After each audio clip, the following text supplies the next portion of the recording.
This week, an inside look at Vals Pumpkin Patch. NHS students volunteer at Reeder Elementary. Theater prepares for their upcoming production. And a recap of the football season. All here on the MWHS Wildcat News.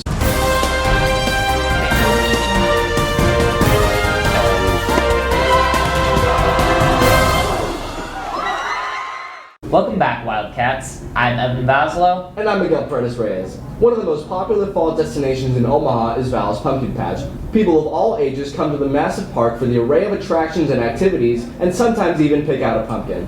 Staff reporters Amelia Fitzpatrick and Michaela Taylor traveled to the patch to learn more about this fall tradition. As Halloween approaches, Vals Pumpkin Patch has opened up and brought in thousands of guests. In its 37th year of operation, many more attractions are still opening so customers have an opportunity to enjoy the fall season.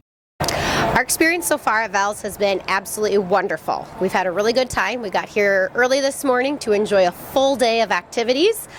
We've done things such as the train ride, the petting zoo, we've done the corn maze, and have seen a whole bunch of different animals and activities and enjoying the day outside with family. COVID restrictions have changed several things this past year. There are no longer mask mandates, but they still have 6 feet social distancing rules for some of the rides.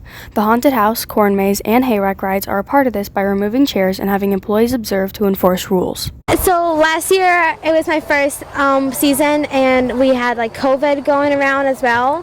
But I guess like last year there was a lot more of like different restrictions, which I understand of course though, because for everyone's safety.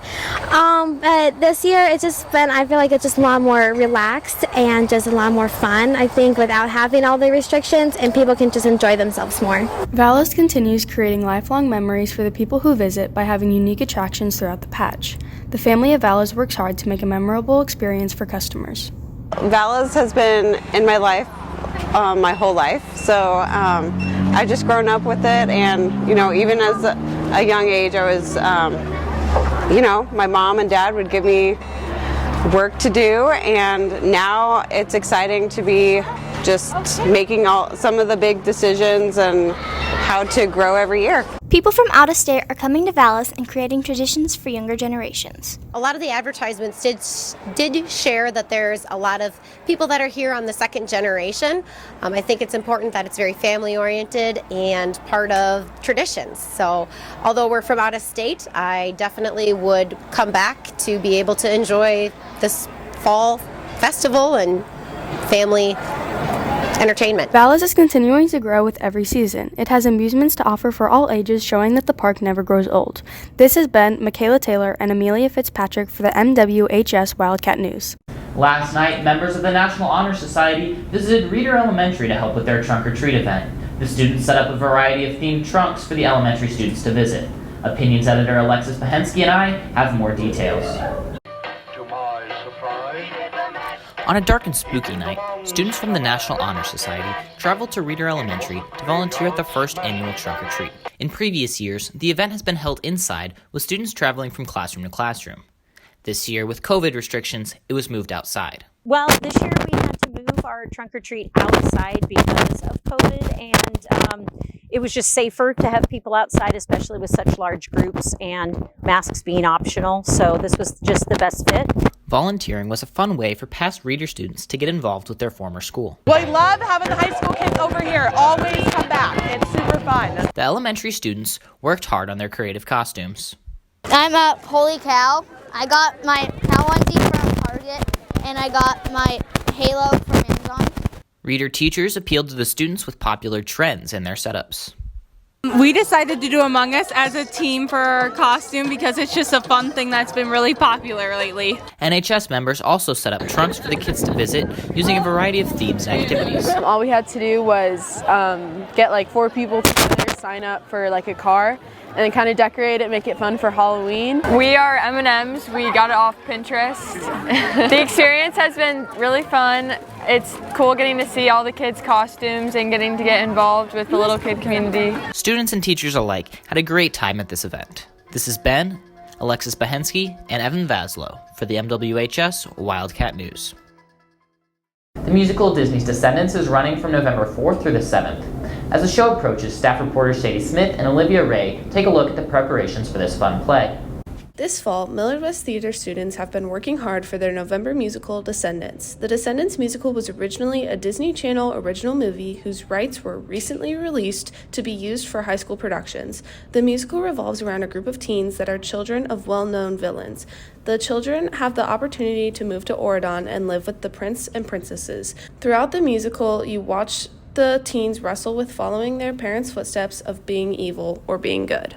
You know, last year was kind of a hard year, and so I wanted to choose something that was like fun and light and fluffy and that a lot of people would want to come see. So I have 2 young daughters and they're like obsessed with the Descendants movies, so when I saw that the rights for the musical were out, I said like we should totally do that one. It's going to be fun and lots of kids will like it. Students involved in the production have dedicated lots of their time and effort into making sure the show is above par. Many students involved in the musical are also involved in other extracurricular activities. As these students spend most of their time out of class working on the musical, other activities have had to take the back burner. I have no time for myself. I'm basically here every single night. It's been really difficult to manage that and show choir and school as well, but it definitely keeps me busy and keeps me out of trouble, I guess. Last year, the musical that was originally set to be performed in the fall was performed in the spring due to COVID restrictions. This musical is especially exciting because the theater program has the opportunity to bounce back after a tough year of COVID restrictions. So last year was a lot of masks and couldn't be too close to each other, couldn't like touch a lot of time, things like that. So the choreography and even the script had to be completely re-scripted last year. But this year it's really great because we can do it like we usually do.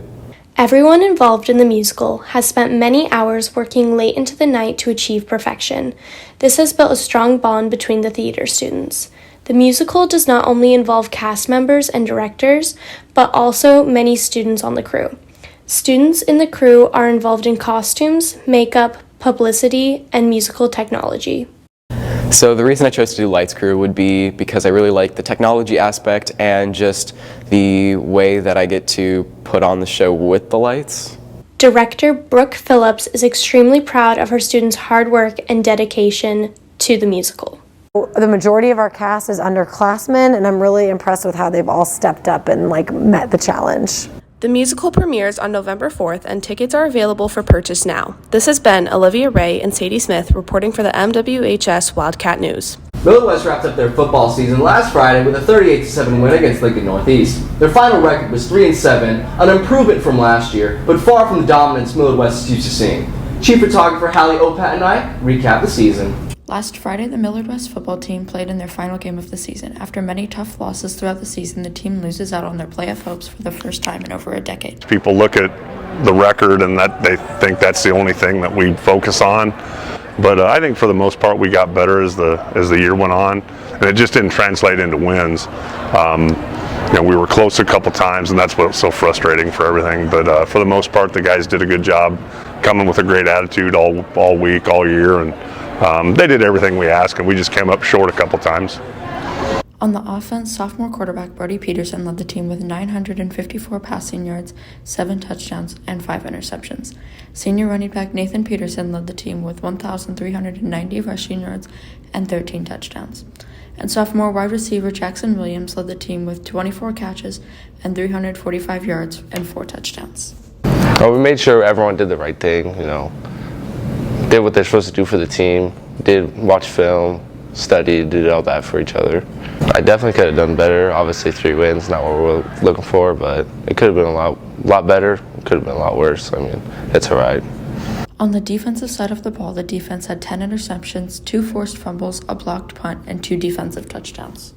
I'm pretty proud of the way our defense played. We made some pretty big plays, and it was pretty fun playing. Best defensive game for the team would definitely be our last game. We only held them to 7. I see nothing but brightness for the future. I love the younger guys we have in the locker room, and I think they're going to be phenomenal. The team ended with a 3-7 record, with the wins coming from Millard North, Kearney, and Lincoln Northeast. The Wildcats suffered 2 close losses against Creighton Prep and North Platte, and were unable to claim Q Street for a second year in a row. Although many seniors will be missed, there's a lot of stars who will still have time to improve for the next season. For the MWHS Wildcat News, this has been Hallie Opat and Miguel Perez Reyes. In other sporting news, the Millard West volleyball team clinched their spot in the state tournament with their Wednesday win over the Millard North Mustangs. Their first game in the tournament will be at Pinnacle Bank Arena on November 3rd. That's it for this week, Wildcats. For more content, be sure to follow us on our social media and check out our website. For the MWHS Wildcat News, this has been Miguel Paredes Reyes and Evan Vaslow. Have a happy Halloween, Wildcats.